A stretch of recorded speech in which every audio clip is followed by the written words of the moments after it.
I'm going to go back even further in what I consider first principles and think that our Western society and our view of individual rights is tied heavily with our ability to have property rights.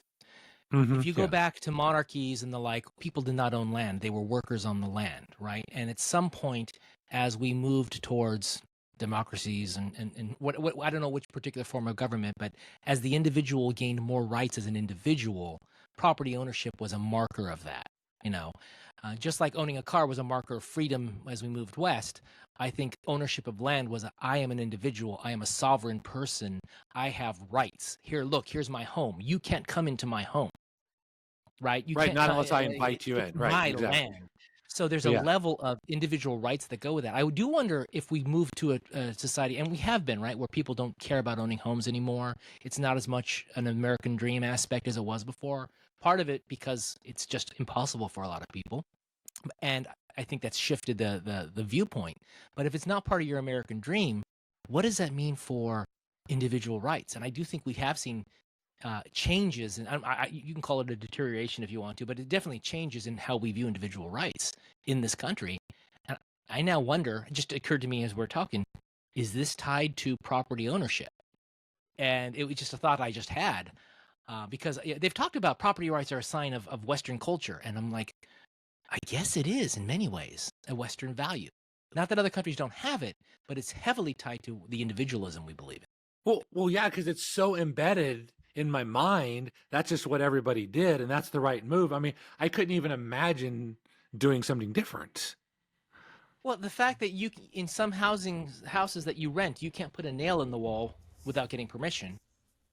I Yeah, mean, that that's bugs me to no end, actually. but Yeah. think about it. You're renting it. Why would I let you put a nail in the wall to hang up a picture, right? Yeah, no, I get it. I Um, get it. That's why I want to buy, so that I don't have to talk to you. I don't have to deal with you. I don't have to listen to you.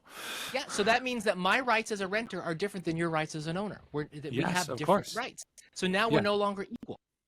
And Chris, there also comes a responsibility. So if the plumbing breaks in my house, it's my plumbing, and somebody else is not going to come fix it. Either I got to fix it, or I got to pay to have some dude come out and fix it, right? But to Yeah. me, that's like the most natural thing ever. I mean, it's like, of course, right? Hmm. I And prefer that. that's where it's really interesting again to go back and look at like what is our younger generation and where is their mindset and philosophy around all this stuff. Because if you look at, you know, a lot of the youth today, their their goal and aspirations comes from a much different angle in, you know, freedom. What does freedom actually looks like? Freedom might look like the ability to just pick up a bag and travel anywhere and anywhere and not be attached to any one location. Yeah, right, right.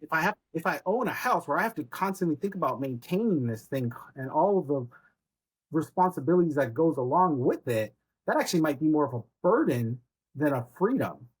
And so that becomes the perspective of the values that are created or lack thereof. And I think again, if that was put across an entire society and a generation of like, yeah, I actually don't want to own a home because I don't want that responsibility. I want the freedom. I want to be able to travel to wherever I want Yeah. and be able to do that. I've heard of a lot of young people who buy property not to live in, but to own as a business or a side hustle or rental property, whatever.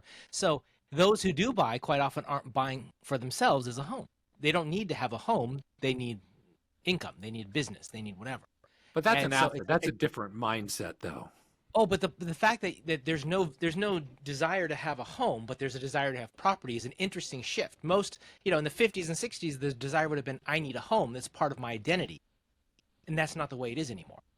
Yeah, that is interesting because that feeling when I was in Orange County, I've never had that feeling before because I was like, oh my gosh, I could move. I could literally move to a different location every single day if I wanted to. I'm just being committed to just one day because that's all, you don't have to buy for a week. It's like hotel rentals is just one day. It's all you're committed to.